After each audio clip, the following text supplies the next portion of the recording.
Hello, citizens of YouTube land. Hey, It's your president and your VP, and we're back finally after all this time I know. with another video game review. This time it's Dante's Inferno for the PS3. Yep. It came out February 4th, 2010. It is a rated mature game for violence, gore, blood, and nudity. So And sexual content. parents, you're probably not going to want your kids to play this video game Yeah. because there's a lot of disturbing images as well. It is based off of Dante Alighieri. I hope I said that right. If I didn't, you guys will correct me, I'm sure. And his epic poem, The Divine Comedy, which Yeah. is split into three parts. Dante's Inferno, which is his description of hell. Dante's Purgatory, I think it's called. I think that's the English translation. And Dante's Paradise. So this it turns Dante into the knight, Templar knight, as it turns out, and Beatrice in this version is his love interest, and he has committed all 7 deadly sins, and as a result, she is taken to double hockey sticks. From the Crusades. He committed all 7 deadly sins in the Third Crusade. Yeah. And he has actually stitched the parchment of what he's done onto his chest. So, Because he feels guilty. every time that it goes into the animated sequence, which is one of the really cool aspects of the video game, where it shows the backstories of the sins, it focuses on his parchment that he's sewed onto himself. Because yes, Dante is that kind of guy. And he feels guilty for doing it, for doing all that. It also features lots of hack and slash elements with minor puzzle solving and platforming. Yeah, but some of the puzzles, they're really tricky if you don't know how to do them without searching it online. Like, Yeah. honestly. He only helped me with various points because I know, guys, I know, being a gamer and all, but you have to understand that I was more familiar in the last several years with like third-person shooters for the most part. In fact, my last video game review was, of course, of Mafia 2, which is a third-person shooter. So this was my first foray back into hack and slash platformers in quite some time. So I needed a little bit of help with some tricky jumps and maneuverings. So I called upon the VP to help me out. Yeah, because at the time I was playing God of War 2, or I was playing the original God of War, and believe me, there may be a video coming out on that game eventually. And yes, if you're wondering, it is a God of War clone. But as far as God of War clones go, it's a really, really good one, guys. Well, so is Ghost Rider, but I mean... It'll provide you with probably 10 to 12 hours worth of video gameplay. 7 if you're really, really good. I say 10 to 12 if you're like not really experienced at it. It'll probably take you about 10 to 12 hours to do. Yeah, so it'll probably take me 7 because I'm probably going to be one of these hack and slashers that's probably going to be like play the game on normal and just be like hacking and slashing my way through. And the story's really good. They did a really good job creating the environments of the different deadly sins, of course. And the bosses are really creatively designed. Overall, it's a fantastic experience. And if you're looking for a game that's similar to God of War in both story and combat, you can't go wrong with Dante's Inferno. I give it, for my gameplay... Well, Dad, before we go into that, let's talk about some of the bosses of the game. Okay. Well, Some of the boss the fights. main one I want to talk about is, of course, the devil himself.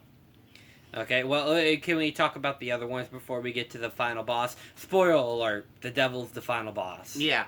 Well, we could talk about how... Oh, throughout the game, Dante is forced to basically fight different demonic versions of his family members. Like, he has to fight his father, and he has to fight his brother-in-law as well, and absolve or punish them for their sins. Because throughout the story, it of course shows that Dante learned most of his habits from His family. his family. Yeah, And you also have to fight Mark Antony in the game. yeah, as a yeah. boss. Mark Antony is also a boss. So is like Cleopatra is a type of boss, but she's like a mini boss more than anything else.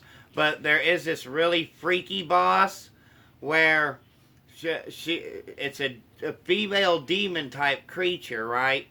And you're on this platform pillar thing that is falling, and you have to hack away at her, but when she goes to step down on you. However, at the same time, and I'm going to get a little bit descriptive, but not too much, because I can't go into exactly what happens here. You'd have to just play it. It's kind of freaky. It really is.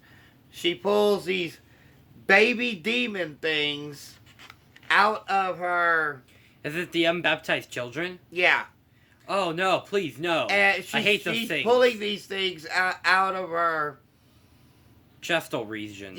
Yeah, chest hole region.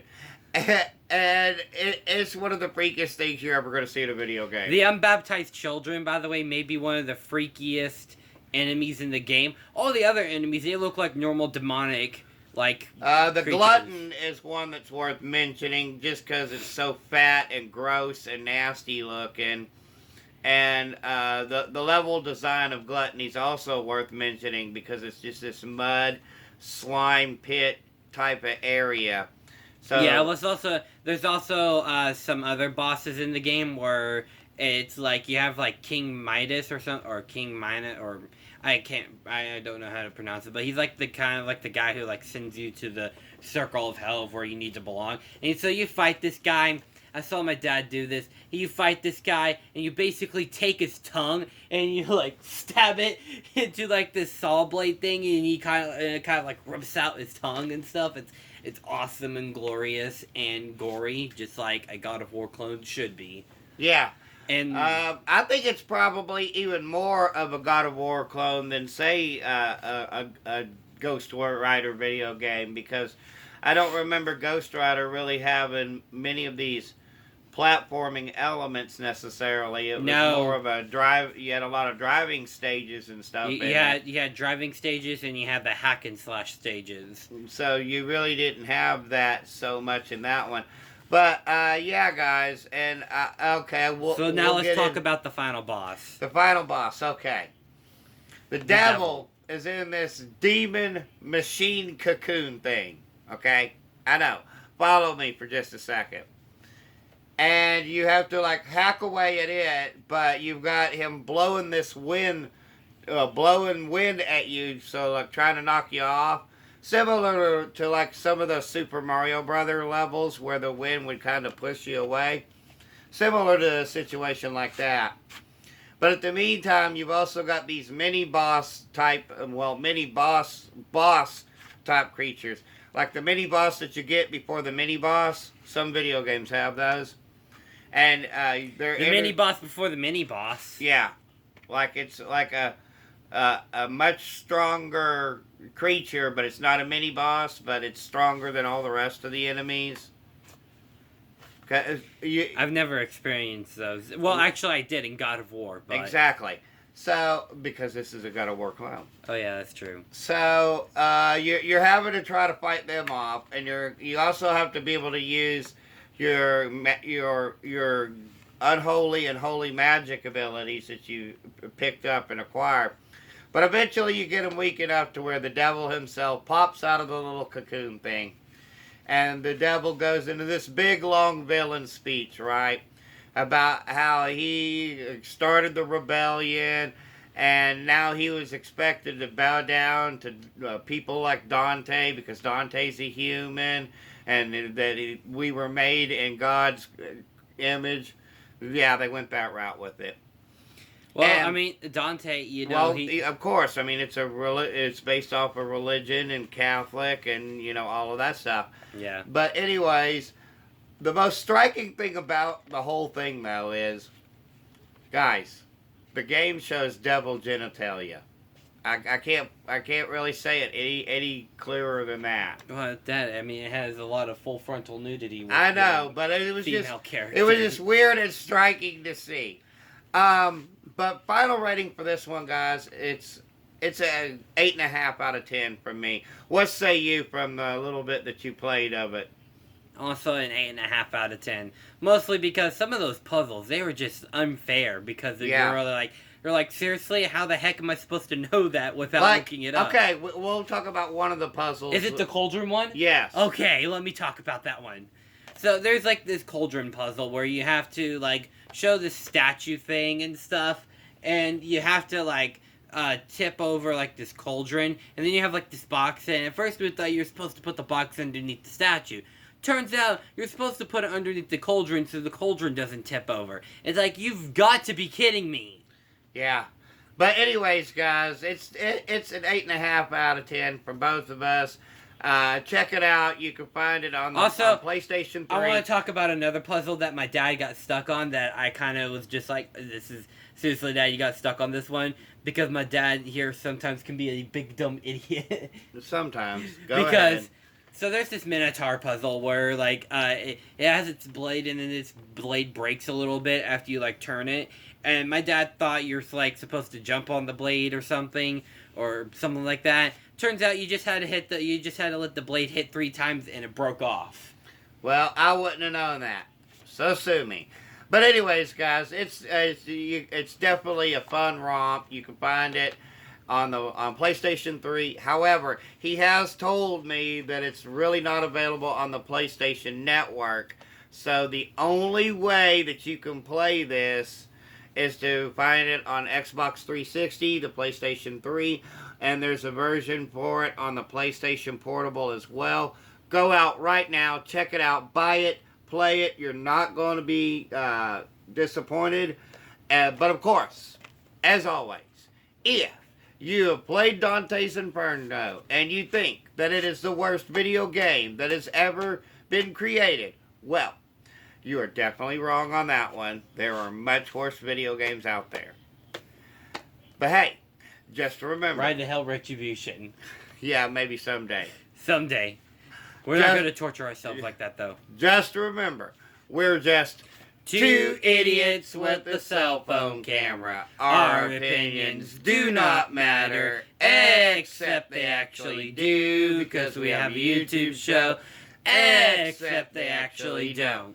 So, having said all that, we'll see you guys next time, where it's going to be another episode of Walker Season 2 for you guys, as well as we're going to try to get Walker Texas Ranger Season 2 out.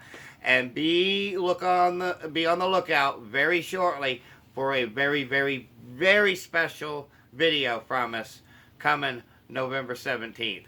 And also coming up, the Thanksgiving. November 25th, the guys. Thanksgiving special, guys. And maybe on the 24th, maybe, another special video. So anyways, guys, we'll see you guys next time, and that's all we have left to say, except peace and love from Denny and Son.